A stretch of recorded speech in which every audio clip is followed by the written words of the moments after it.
Hi, I'm Melissa Chan. Thanks for joining us both in person and online. This afternoon, we're in conversation with Amandeep Singh Gill, United Nations Secretary General's Envoy on Technology. Welcome to RightsCon. Thank you very much, Melissa. Just some housekeeping as usual. If you want to ask questions and you're here at Costa Rica, there's a QR code. We are using a Slido as our way of asking questions, and if you're online, do so through the Slido button as well. I tend to check questions as we get going. There's no Q&A at the very back. I try to integrate the questions, so put in your questions and we'll get to them as soon as possible. Also, if you're in the audience and you have the headphones, remember that if the sound is low, you have a volume button there to help you. Now, just a little bit more about Amandeep. In addition to being UN Secretary General's Envoy on Tech, he is the CEO of the International Digital Health and Artificial Intelligence Research Collaborative Project, based at the Graduate Institute of International and Development Studies, Geneva.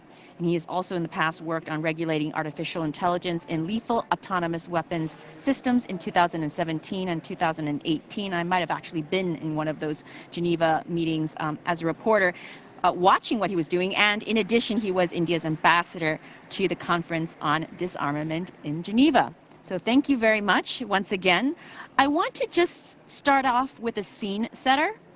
The hottest tech topic of the year, the hottest tech topic at RightsCon, artificial intelligence. And the question is whether we are destined to repeat the mistakes of the past in terms of governments and institutions being behind regulation on this development. Thanks, Melissa. And let me just say that I very much wanted to be in person at RightsCons. And so my loss that I'm not there sitting next to you and we're not talking in person. But this is the next best thing. And hopefully I'll be there in person at the next RightsCon. Now, your question, the danger is real that we'll miss this moment, just as we did at the beginning of the social media revolution, when we were promised that social media platforms would advance freedom, liberty of expression, inclusiveness, etc. And somehow we didn't pay enough attention to the harms and the risks, and the rest is history. And today, the gap between what public officials know and can do is even bigger than what it was at that time, about 15 years ago. So this danger is real, and we really need to get our act together quickly. With that, I want to ask you about the Global Digital Compact. Could you tell us a little bit about that? I actually spent some time before preparing for this interview, reading about it. It's very ambitious. There's a lot of things about AI, data protection, human rights, and technology. I have to confess it was a little jargony for me. So if I had difficulty understanding it, perhaps some others also, and this would be a great opportunity for you to explain this a little further. So I sympathize with you and others who feel that there's too much packed in there. This is a very complex field, from internet governance, connectivity, to data protection, data empowerment, to the regulation of artificial intelligence. There are a number of very complex subjects. It's a challenge to put everything together into an impactful document. I think we've done a good job. The Secretary General launched the policy brief yesterday. What perhaps I can do to have the audience appreciate the main vision behind the policy brief is to point out the following three things. First, this is an opportunity for us to agree on some shared principles and objectives on addressing digital governance gaps. So the Secretary General's brief into the Global Digital Compact underlines that opportunity.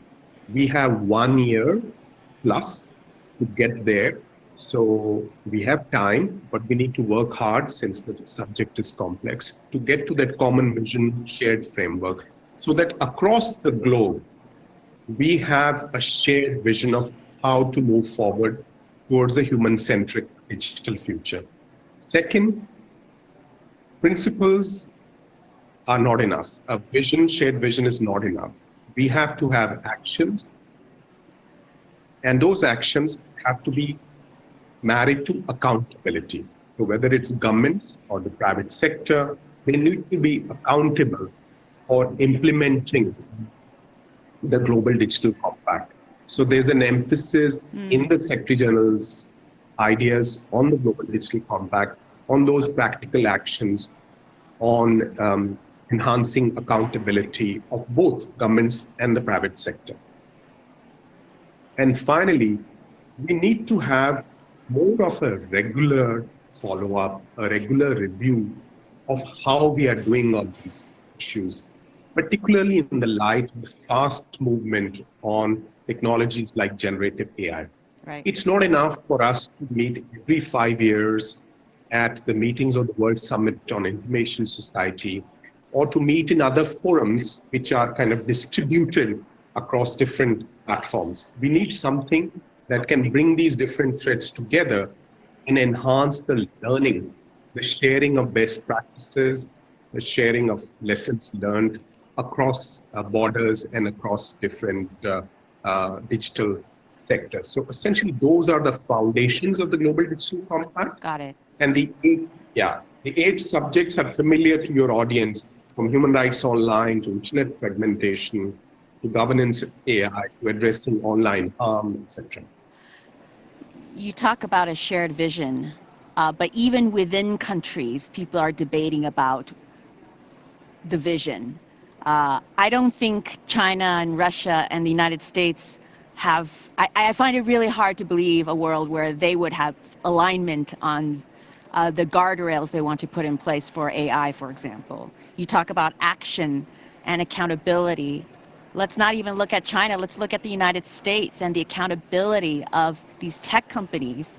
There's been no accountability, very little accountability. Facebook, Meta, Twitter, so on and so forth. So this sounds fantastic, what you're proposing, but I guess in an earlier conversation on this stage, somebody expressed a lot of cynicism, frankly, about the United Nations and what it can do. Could you give us how can you reassure us? How do you respond to criticism? Right. So in my work over the past few years in both multilateral forums and multi-stakeholder forums, I've seen the pluses and minuses of different approaches to building international consensus. In some ways, there's no alternative to a universal forum, such as the United Nations, where everyone is present, where you have ways to constantly uphold certain principles, where you have a foundation over decades, that's been built up over decades, a foundation in human rights standards, the principles of the UN Charter, that's unparalleled. So no other institution has that foundation in norms, has that universality, has that regularity in terms of discussions that the United Nations has. Now, to the cynics, I say, yes, the UN can be slow, and the UN is often beset by the least common denominator. And today, the geopolitical situation is not easy. You mentioned Russia, China, and the US. So the major powers are at loggerheads over a variety of issues. And it's not easy to make progress. But I think we have an opportunity to get digital right, and by getting digital right, also reboot multilateralism.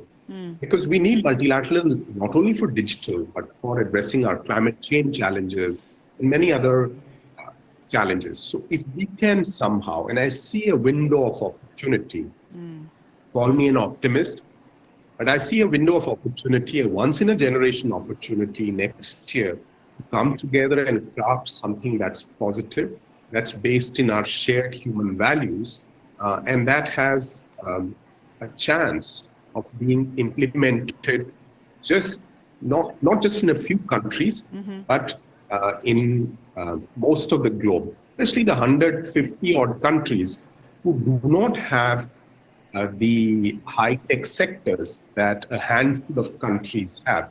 They're actually looking for guidance. Yeah. How do we handle this?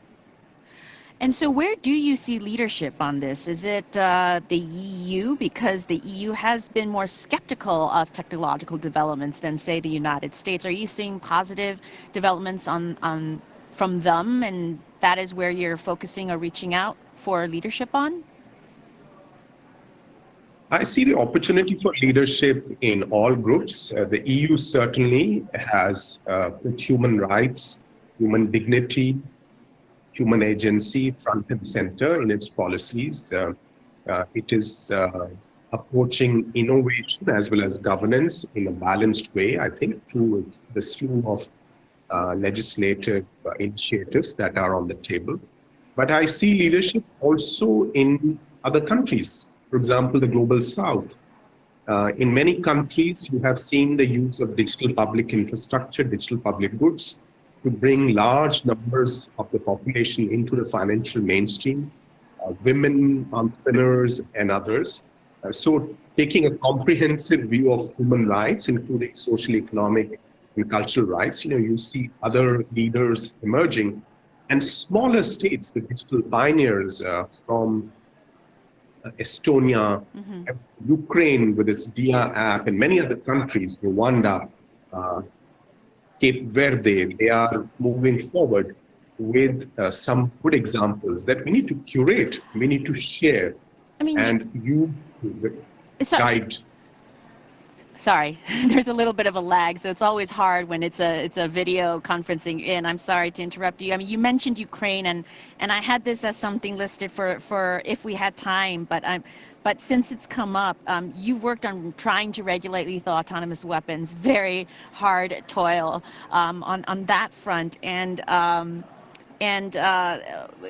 with Ukraine, we've seen there's a very ambitious, proactive digital minister doing a lot of things that are really interesting, but it's a country that's also been using drones in new ways, as has Russia.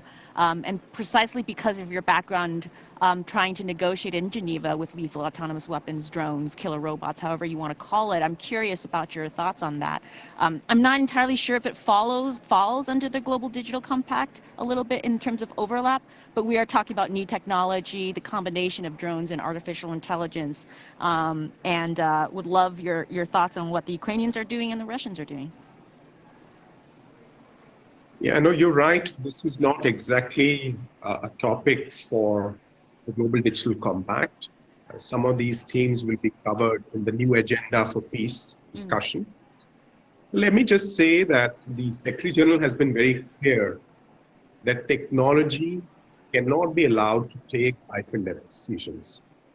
So fortunately, today, we do not have a situation where you have fully autonomous systems that can take life.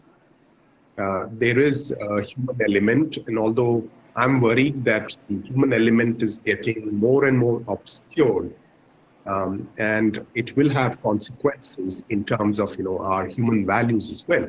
But fingers crossed, so far we don't have fully lethal autonomous weapon system. Right.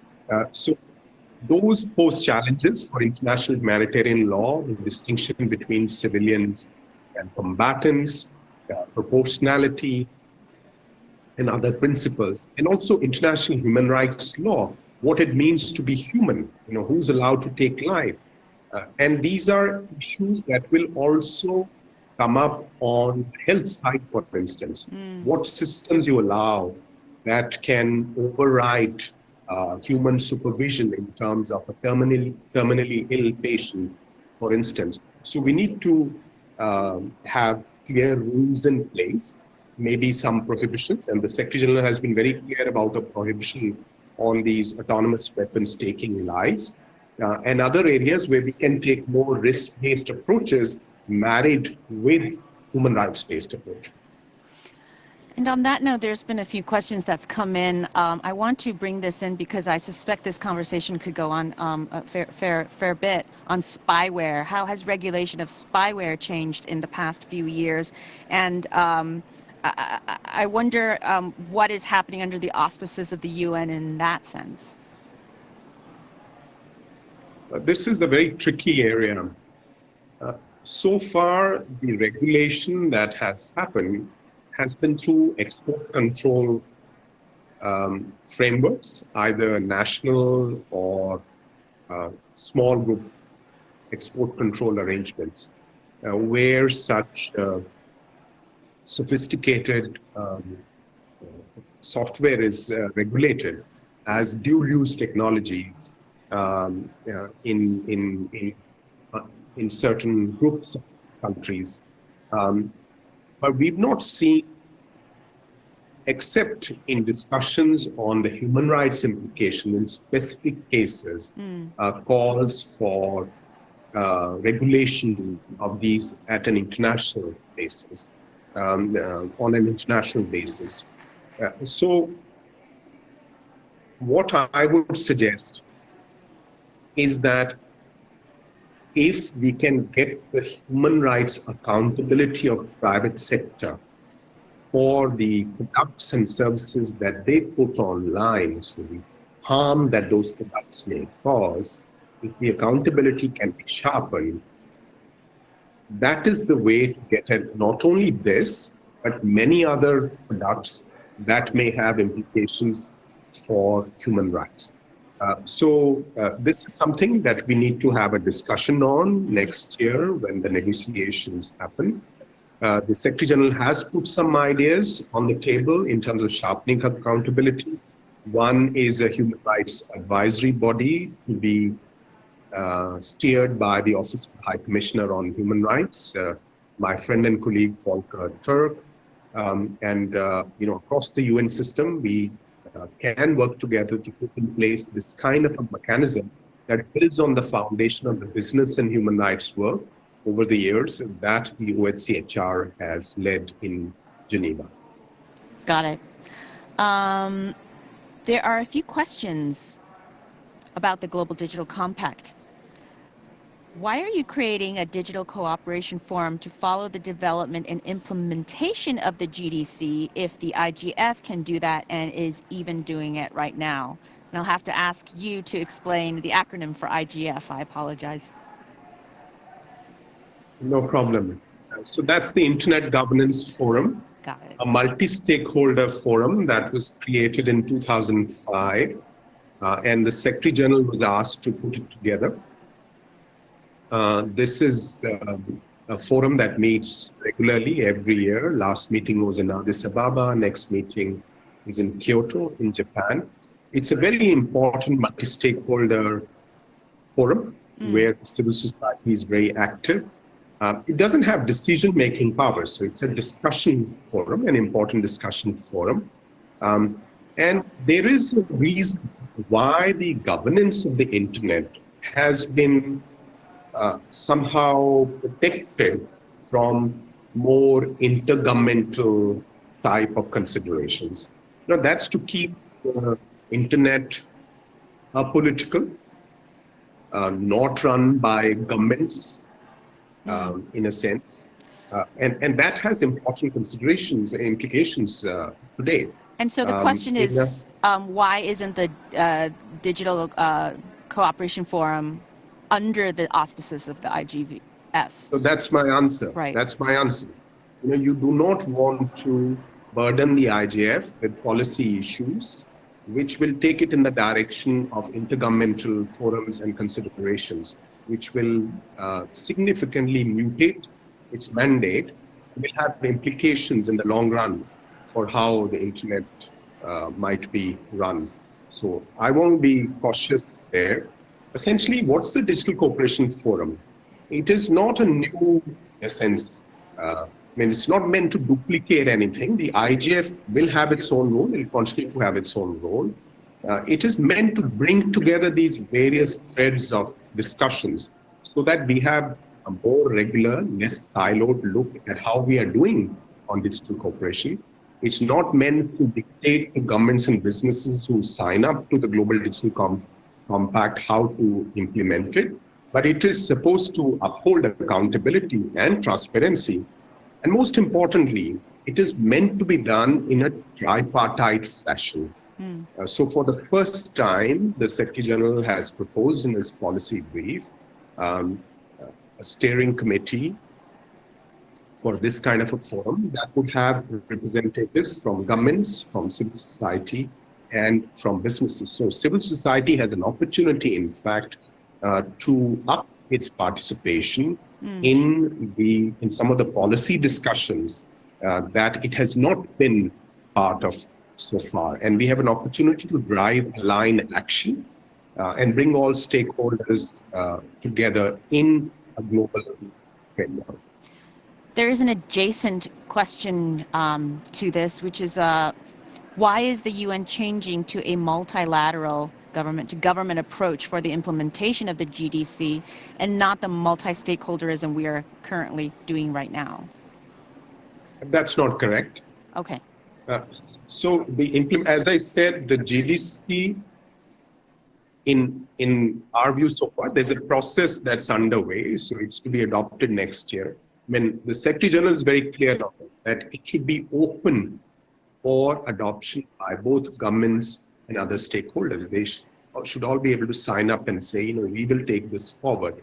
And in his conception of the regular review and follow-up, all three major stakeholder groups are again involved in how it is taken forward.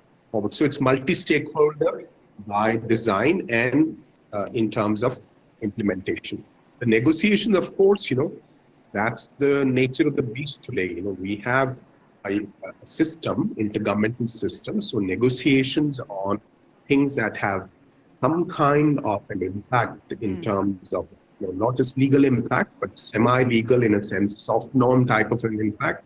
They are intergovernmental, but we are trying to kind of stretch it in a sense to make sure that it is multi-stakeholder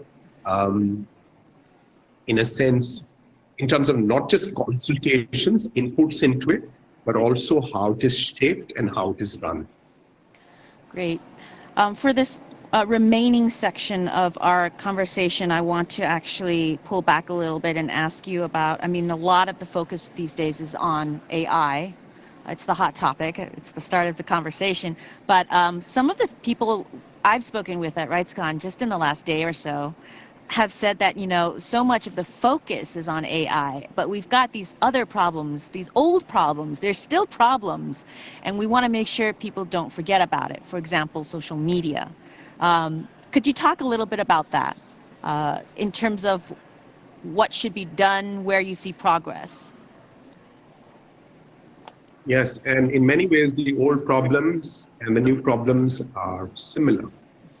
For instance, the governance capacity, the regulatory capacity, the lack of due diligence, proper due diligence, the lack of oversight, the lack of transparency in terms of what the impact of the technology is, the lack of life cycle assessment. So we've seen that with social media. We've seen that with, as you mentioned, spyware and some of the very targeted digital products. And now we see that with artificial intelligence. So we cannot forget those problems. And therefore, what's the answer? The answer is to address some critical emerging issues, the concentration of power, the lack of transparency and data sharing on technology, the lack of regulatory capacity. For decades, there's been underinvestment in the public sector, in public technology, the digital literacy of citizens, journalists.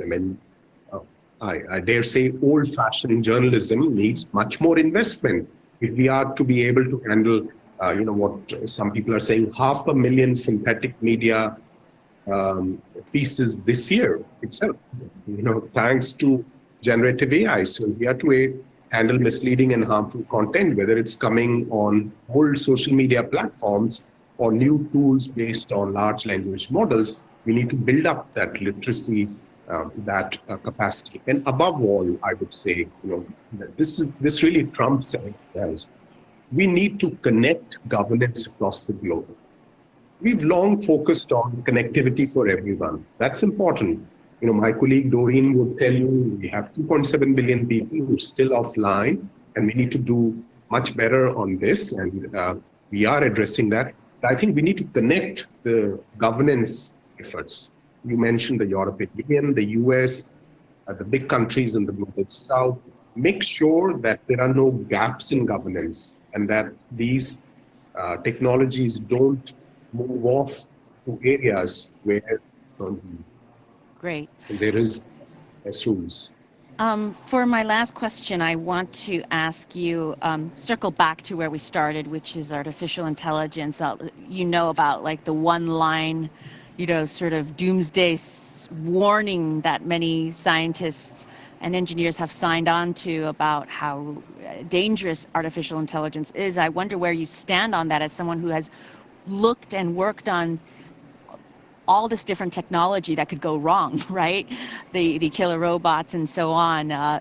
Do you feel that AI is indeed special and different, or is it just another technology of the moment?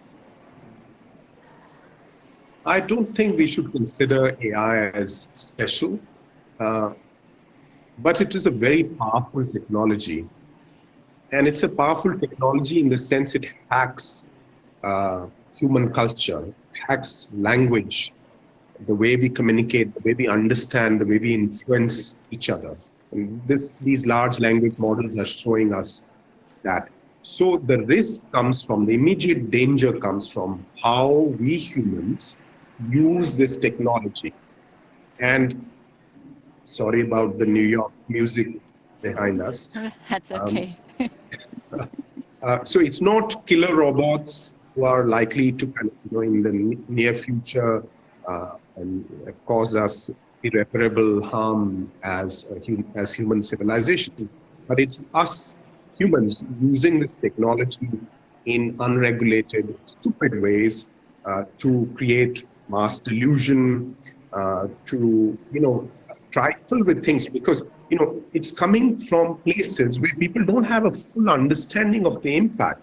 So it's like, you are passing on the risk to other sections of society and to future generations without sufficient thought. And that's really dangerous. Amandeep Singh Gill, thank you so much for joining us. My pleasure. Thank you. And that's it for now at RightsCon main stage. We hope you enjoy the other sessions, and as always, stay engaged.